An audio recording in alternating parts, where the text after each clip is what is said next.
এবং তার যেন বিচার এই বাংলার মাটিতে হয় যারা এই ডাক্তারের হত্যার সাথে জড়িত ছিল। অনুরোধ করছি 61 ব্যাচের আপেল বিচারের দাবিতে খুনিদের গ্রেপ্তার এবং দৃষ্টান্তমূলক শাস্তির দাবিতে আজকে মাধ্যম সমাধান কত বিক্ষোভ নির্বাহী আজকে উপস্থিত হয়েছে।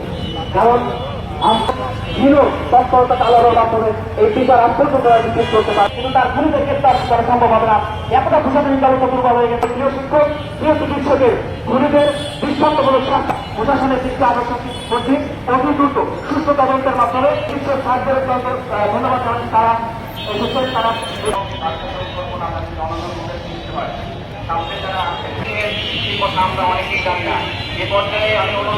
একটা খুনের ঘটনা হওয়ার পরও, এত নৃশংস একটা হত্যাকাণ্ড হওয়ার পরও আমাদেরকে মেনে নিয়ে থাকতে হয়েছে।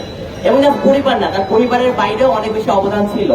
যেমন তিনি যে কোনো ধরনের উন্নয়নমূলক কাজে নিয়োজিত থাকতেন। তার নিজের গ্রাম দেবীনগরে তিনি একটা মসজিদ এবং একটা মাদ্রাসা স্থাপন করেছেন। কারো যে কোনো প্রয়োজনে যদি দরকার হতো তিনি আর্থিক, মানসিক এবং শারীরিক সাহায্যে এগিয়ে আসতেন। এবং দিন শেষে তিনি রোগীদের জন্য গভীর রাত পর্যন্ত চেম্বার থাকতেন। এমনকি তার যে খুনটা হলো সেটা এমন সময় হলো যখন তিনি কেবল চেম্বার থেকে আসছেন, যেমন কেবল মানুষের বাবা রোগীদের সেবা করে এসে বাসায় আসছেন, বাসার পথে তাকে মারা যেতে হলো। সত্যিই খুবই দুঃখজনক। আমাদের দাবি একটাই যে আমরা সুষ্ঠু একটা বিচার, আমরা চাই যেন সুষ্ঠু একটা বিচার নিশ্চিত হয়। স্বৈরাচারী সরকার পতন হয়েছে, যেহেতু এখন সময় আসছে বিচারে। আমি আশা করি আপনারা সবাই অন্যায়ের বিরুদ্ধে রুখে দাঁড়াবেন। আপনারা সবাই এই কেসে দ্রুততম বিচারের দাবিতে আমাদের পাশে থাকবেন। ধন্যবাদ। বেশি সময় কাটাবো, কিন্তু আমি জানি তার সাথে ব্যক্তিগত রহমানের অত্যাচার ছাড়া বুঝুন নেই।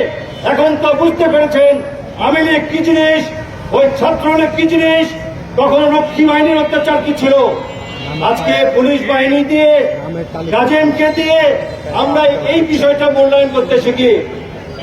পুলিশকে যখন বলা হচ্ছে যে ফুটেজগুলো দিয়ে কাজেমের হত্যাকারীকে খুঁজে পাওয়া যাবে, পুলিশ বলছে আপনারা বাড়াবাড়ি করেন না।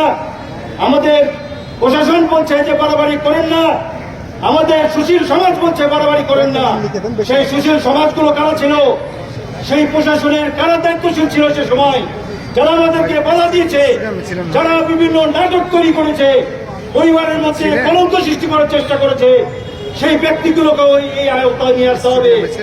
সাংবাদিক বন্ধুরা, আপনারা তখন কিন্তু আপনাদের মন করে কথা বলতে পারেননি, আপনাদের লিখনি ঠিক মতো দেখাতে পারেননি। কিন্তু এখন সময় এসেছে, সত্যকে সত্য বলুন, মিথ্যাকে মিথ্যা বলুন। এই অবধ শিশুর কি অপরাধ ছিল? সে কেন হইতে হবে? প্রধানমন্ত্রী, গরিব প্রধানমন্ত্রী, তার ভাইয়ের রাসেলের কথা চিন্তা করে কাঁদে।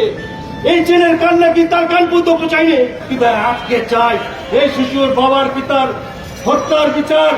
এই বিচার যারা না করবে, এখান থেকে আমি ঘোষণা দিচ্ছি, এই ছাত্র সমাজকে নিয়ে গুরু চিত্র থাকুক আর না থাকুক, এই ছাত্র সমাজকে নিয়ে আমি আজকে ঘোষণা দিচ্ছি, এই প্রশাসনকে যত রকম ভাবে ছাত্র নাজেহাল করেছে তার চাইতে তীব্র নাজেহাল হবে।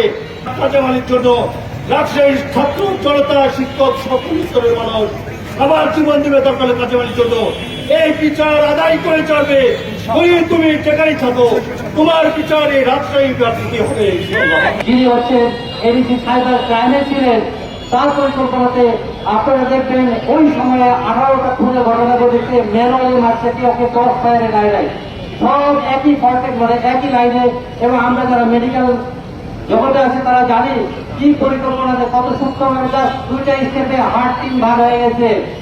একটা ত্রিমলাটা সুন্দর করে কেটে দেওয়া আছে, ওই রাত্রে 8টার সময় তাকে খুন করা হয়েছে। প্রত্যেকটা খুন হচ্ছে প্ল্যান হয়ে, এবং কোথায় কিভাবে কুপালে লোক মারা যেতে পারে এটা কিভাবে সাধারণ মানুষ পারবে, রাজনৈতিক নেতারা পারবে।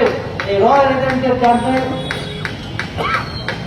এজেন্টরা এই জিনিসকে বাস্তবায়নের জন্য এটা করেছে।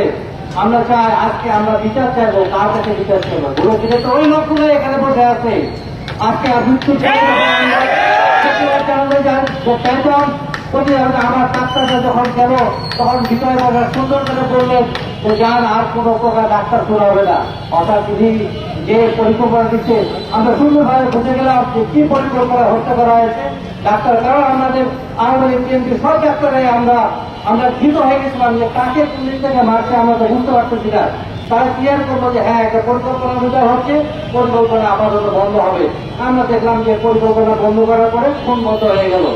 তার মানে এটা একটা পরিকল্পিত হত্যা, এবং এই পরিকল্পনার সাথে ডিজিএফআই, পুলিশ সব গোয়েন্দা সংস্থা কিছু কিছু অংশ তারা জড়িত। কারণ তবে এখনো বিজয় বসে আছে, উত্তলরা এখনো বসে আছে, ভারতের এনডিএ বসে আছে। সাথে সাথে আমার এখানে এই যে ডাক্তারদের যারা প্রতিনিধি, যারা বিএনপির আন্দোলনের নামে প্রহসন করে একটা পর্যায়ে যখন বলা হবে যে আর খুন হবে না, যখন তাদেরকে সিগন্যাল দেওয়া হলো যে আমরাই খুন করেছি, তোমরা চিন্তা করো না, তোমরা খুন হবে না, তারা অবশ্যই হলো। এবং বলা হলো কেন খুন হয়েছে, একটা আদর্শের জন্য খুন হয়েছে বলে আমাদের ডাক্তার নেতৃবৃন্দ, বিএনপি নেতৃবৃন্দ বললেন। সাউদি